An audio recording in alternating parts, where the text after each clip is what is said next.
It is a beautiful Monday morning here in Namibia, and I went to bed with great news. Let me just turn the camera around and let me tell you about it. So yesterday we were testing out that hammer mill for the company, and we made a small video, and then Moremi said he met our neighbor at the train station, and the neighbor said, "What kind of magic do you have that turns your land green and ours is still brown?" Now our land is about 100 meters apart, and his land is completely brown still, thinking that we only got one bit of rain. Now I want to put it off to a couple of things. First of all, obviously our water harvesting structures. If we didn't make any obstacles in the river, none of this would have been here. The other thing is they cut out all of these native berry bushes, these things, which is fantastic animal fodder. They killed all of them. And the third thing is they never gave the grass a chance to grow. So right after the first rain, the grass poked out its head, and it was immediately chopped up by hungry animals waiting. So the land never received anything. But I mean, it's our first season really. Last year was technically also a season, but we didn't get any rain. That I started taking permaculture very seriously, decided to make it my life, and our neighbors are already starting to ask questions. So this is our first season, and we've got greenery and nobody else does around us, and I dare to believe that in the next 2 years people will be standing in queues outside of our gate trying to figure out what we do right and what they're doing wrong. Another cool thing I noticed was yesterday my very first video came up on my timeline for some reason. It was taken 5 years ago, and I made a swale and made a video, and obviously I didn't push through with my permaculture thing back then, but I was wearing exactly the same glasses. So these glasses have been with me for 5 years now. The ducks are roaming around freely this morning.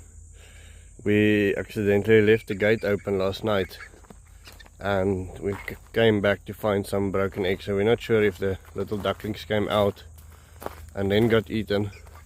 Luckily we still have some eggs left. Anyway, let me get back to it. So today we are moving this greenhouse. I feel it's been underutilized. Just zoom out. We are moving this greenhouse to zone 1, just outside my bedroom window.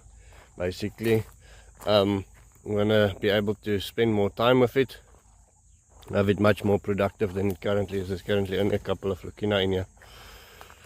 But for that we need to sort of fall on top of it every day. As soon as you wake up, it needs to be there. The other thing that needs to happen is it needs to have easy access to water. So for now, getting water to it is a story every time you want to water everything. And so that's why we're changing the location. I want to take propagation much more seriously in the coming weeks, planting hundreds if not thousands of new plants. And so that is our plan for today. Right, and then we are going to need some supplies as well for that. And for this I would like to thank Eric Fion, I hope I'm pronouncing that name correct.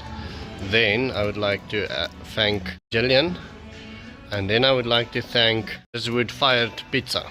So I'm not sure, they actually posted anonymously, but they didn't say that they wanted to be anonymous, so but I thank you guys very much in any case.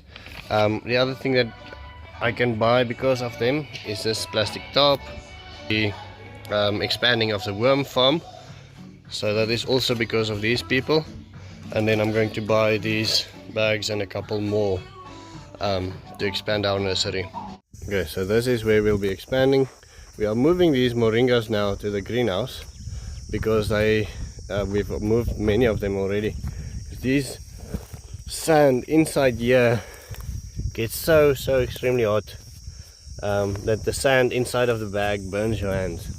So these moringas did very well, like you see that one. but all of a sudden you can see they take stress.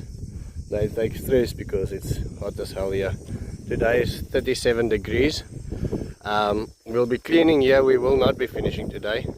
So we'll continue with the worm farm tomorrow morning.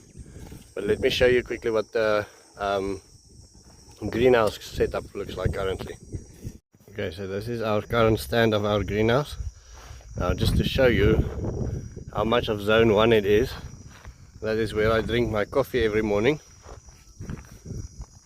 This is now the greenhouse. That is my bedroom window.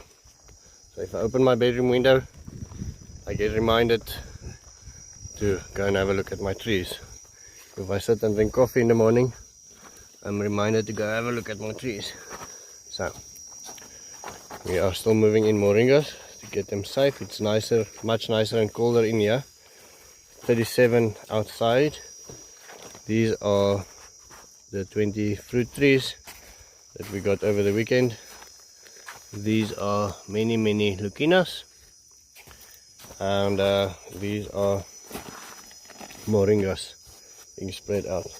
We ended up buying 2 bags of 11 liters, and I think each one has got, let me just no, I'm not sure, I think each one has got 25, so there's 50 new planting bags as well. All thanks to the people buying us a coffee. And I think by tomorrow this is going to look different.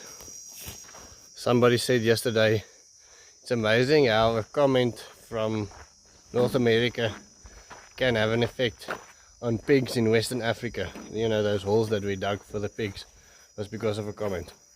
And it is only because of your guys' support that we can do the things that we do and the comments that you leave. So please remember to leave a comment. Thank you for subscribing, thank you for watching, and have a wonderful day.